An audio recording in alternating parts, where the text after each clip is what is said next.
Sir நான் சொன்ன கேள்வியை நீங்கள் பார்த்துருங்க. என்கவுண்டருடைய தேவை எங்கே, என்கவுண்டர்னா என்ன, இந்த சம்பவத்தை நீங்கள் எப்படி பார்க்குறீங்க? இப்போ என்கவுண்டர் அப்படிங்கிறது காவல்துறை பண்ணுறதுனால தான் அதில் என்கவுண்டர் அப்படிங்கிற மாதிரி நம்ம நினச்சிட்டு இருக்கோம். என்கவுண்டர்னா காவல்துறை மட்டுமல்ல. ஆமாம், அது வந்து என்கவுண்டர் செய்யக்கூடிய அதிகாரம் எல்லாருக்குமே இருக்குது. சரி, ஒவ்வொரு தனிநபருக்கும் கொடுக்கப்பட்டிருக்கு.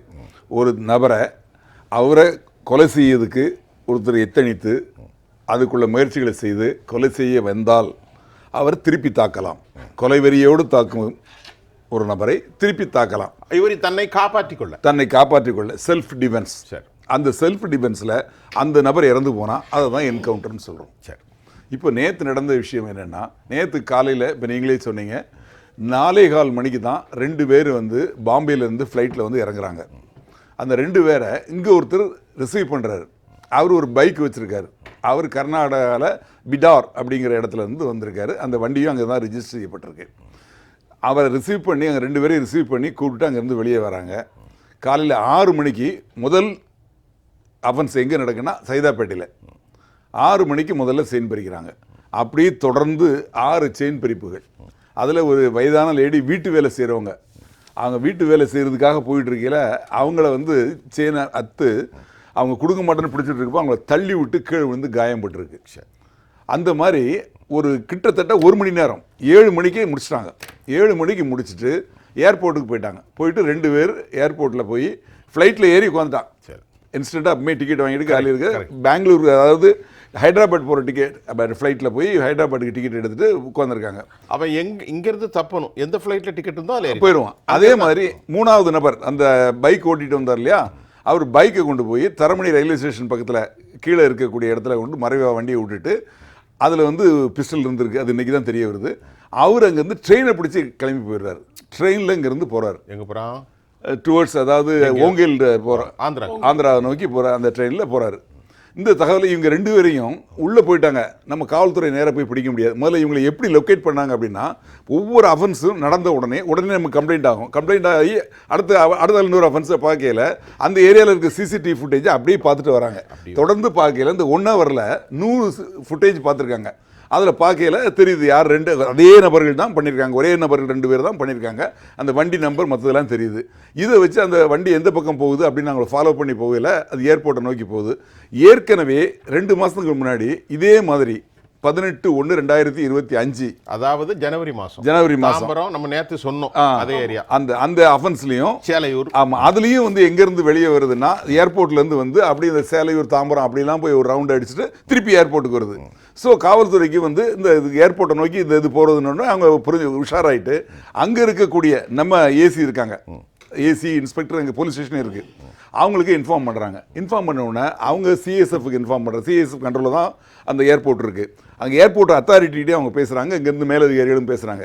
யார் வந்து இப்போ அதாவது டிக்கெட் ஆல்ரெடி ரிஜிஸ்டர், அதாவது ரிசர்வ் பண்ணாமல் உடனடியாக வந்து டிக்கெட் எடுத்துகிட்டு வந்தாங்க 2 பேர் யார் அப்படின்னு பார்க்கல. 2 பேர் வந்து இது மாதிரி இந்த ஃப்ளைட்டில் டிக்கெட் எடுத்துகிட்டு உள்ளே போய் உட்காந்துருக்காங்க. ஆனால் ஃப்ளைட் கிளம்பலை. உடனே இவங்ககிட்ட சொல்லி இந்த ஃப்ளைட்டை நிற்க சொல்லிட்டு இவங்க அந்த அதிகாரிகள், ஏன்னா அவங்கள ஏறின ஆன் போர்டு அப்படின்னு வந்ததுக்கப்புறம் அவங்களை இறக்குறது கஷ்டம்.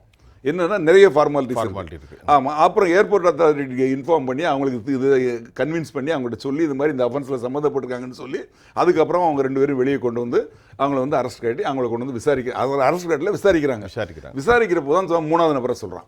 அந்த 3வது நபரோட ஃபோட்டோவையும் காட்டுறான். அவங்க எங்கே போகிறான்னா ட்ரெயினில் போயிட்டு இருக்கான்னு சொல்கிறாங்க.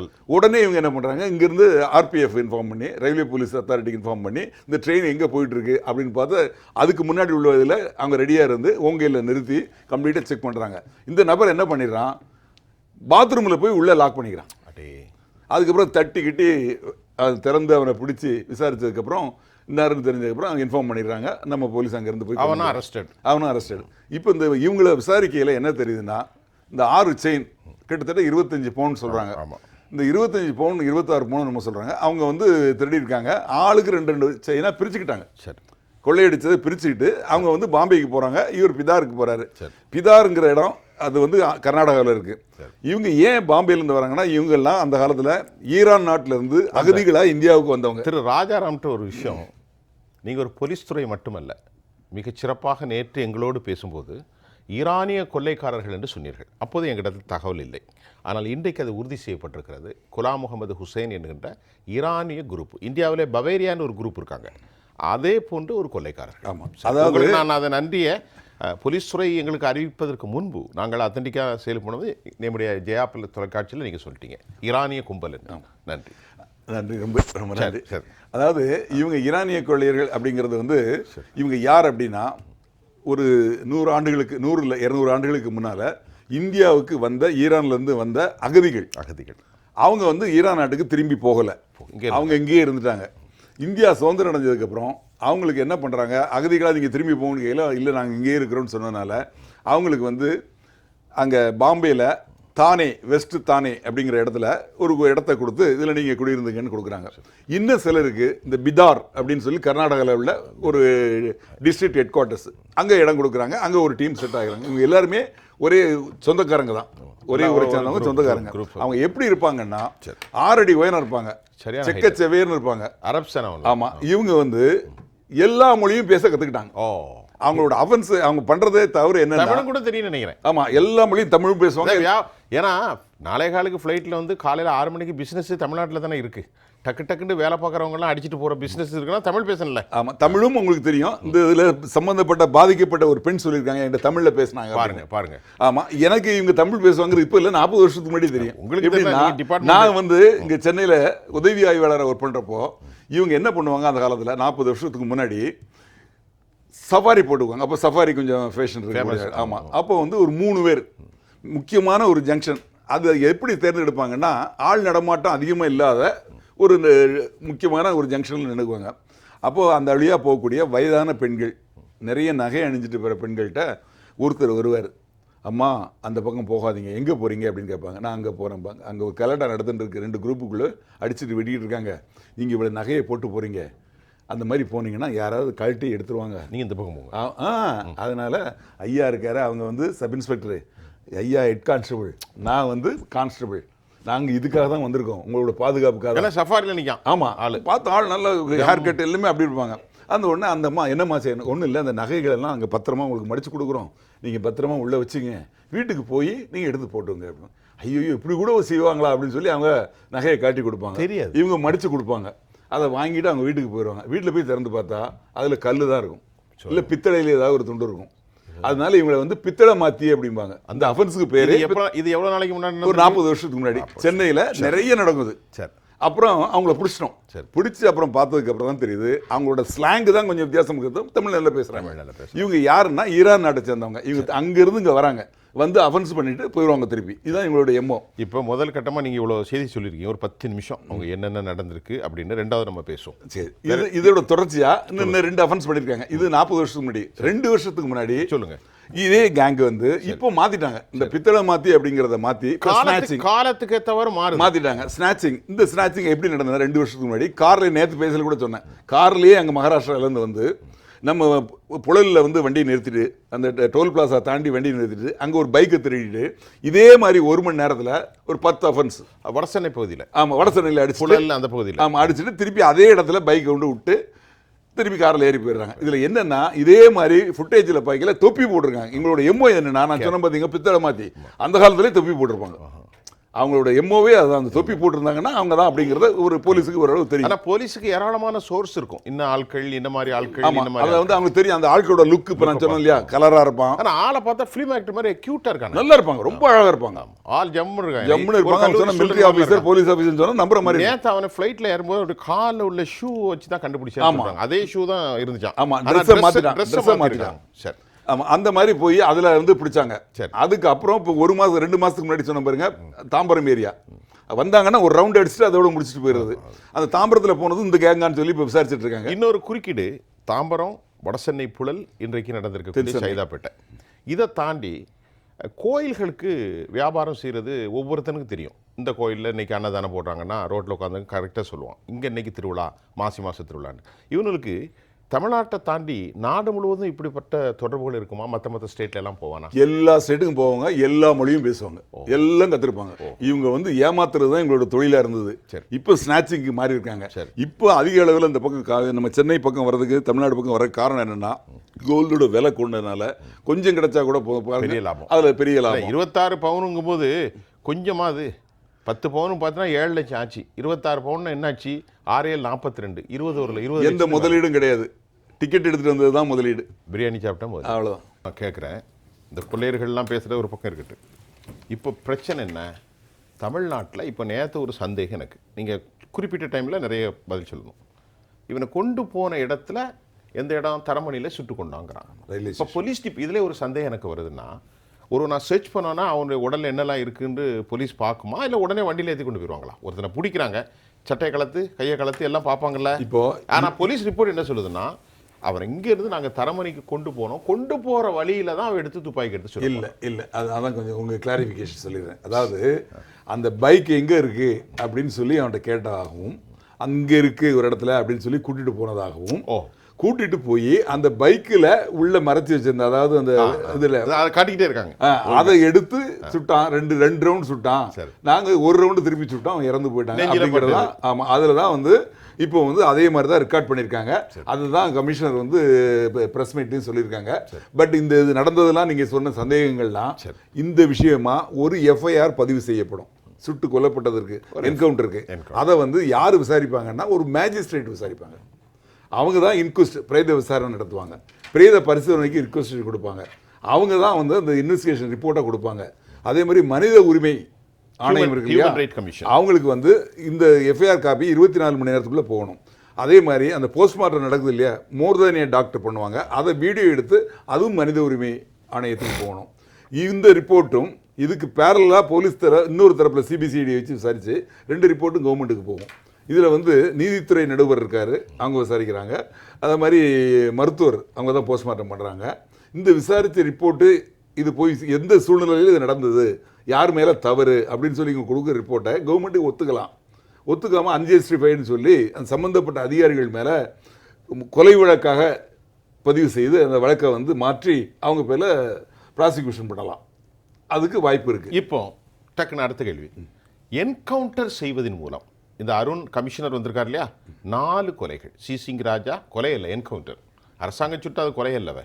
சி சிங் ராஜா, அப்புறம் திருவேங்கடம், இன்றைக்கு முகமது குலாம், ஏற்கனவே யாரு காக்காத்தோப்பு பாலாஜி. இதனால் பிரச்சனைகள் தீர்வு ஏற்பட்டு விடுமா? நிரந்தர தீர்வுக்கான வழி என்ன? இது ஒரு பரபரப்பாக இருக்கும். The hectic talk is going on.